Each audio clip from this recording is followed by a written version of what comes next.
I do not come from an apologizing family. We reconcile, but we do not apologize. We sweep under the rug, but we don't say the words. The only time I ever remember apologizing to my mother for something I had done was because she forbade me to join my friends in our regular Friday night outing to the neighborhood skating rink. Holed up in my room, I crafted a saccharine sweet letter, and in that letter, I apologized for my wicked teenage behavior. I decorated the edges with flowers and made lavish promises of extra chores if only she would let me go out. I folded it into thirds, carefully printed her name on the front, M-O-M, and delivered it to her in the living room. And then I ran away as fast as I could so I wouldn't have to watch her read it. A few minutes later, she opened my bedroom door. We weren't a knocking family either.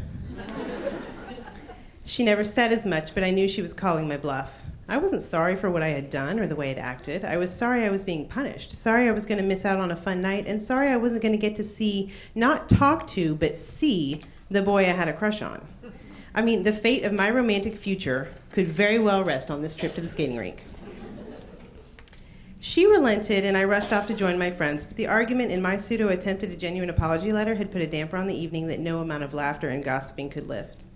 I had cheated and won, but my winnings were bitter and left a bad taste in my mouth. The boy I so desperately wanted to see wasn't even there that night. Perhaps he too was being punished for his own terrible teenage behavior. In the end, it was a waste of a good apology letter, and I was still stuck doing the extra chores. Not long into our relationship, my husband let me know that my habit of not apologizing was not gonna fly. You can't do this, he would say, as I huffed and gave him the silent treatment if he so much as disagreed with me. Sometimes I would walk away in my anger. Sometimes I would hop in my car and drive off, only to return because running away wasn't something I really wanted to do. With his help and more often his example, I learned to swallow my bitter-tasting pride and say those two gut-wrenching words, I'm sorry. And I had to mean it. With time, it got easier, and I learned that bucking up and acknowledging my fault felt much better than fuming and going to bed angry. The excruciating act of lying mere inches apart from one another, trying so hard not to touch. After 14 years of marriage, it's almost second nature for one of us to relent and say, I'm sorry, if only for the sake of agreeing to disagree.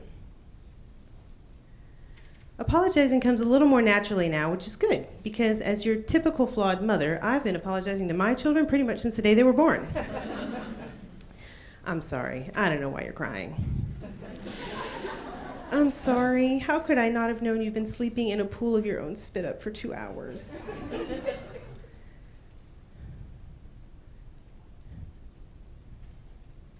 I'm sorry my body wasn't fit to carry you full term.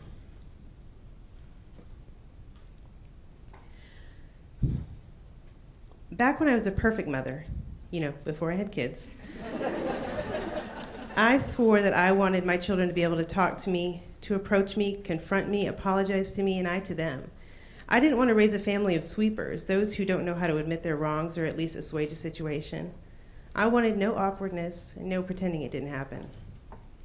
Now that I do actually have children, I'm sadly no longer that perfect mother, and I get the chance to apologize to my children a lot. Not just for things beyond my control, like my failing pregnancy health or the inconsolable wails of an infant or two. Now I have the chance to use my apologizing skills for a whole new set of screw-ups. I'm sorry I yelled at you. I shouldn't have reacted that way. I'm sorry your socks are bumpy.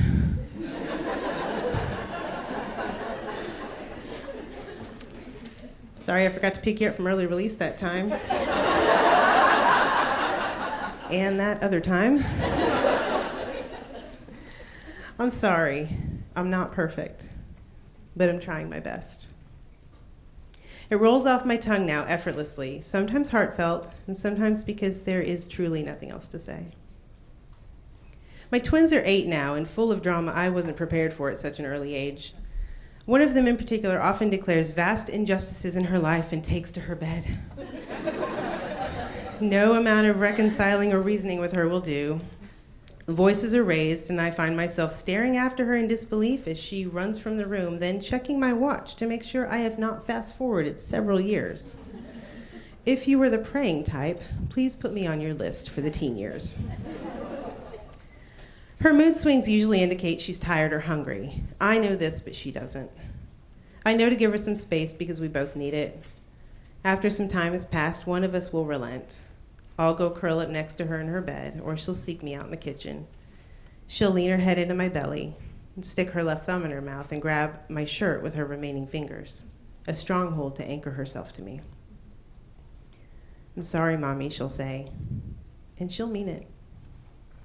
I'm sorry too, I reply, and I do too.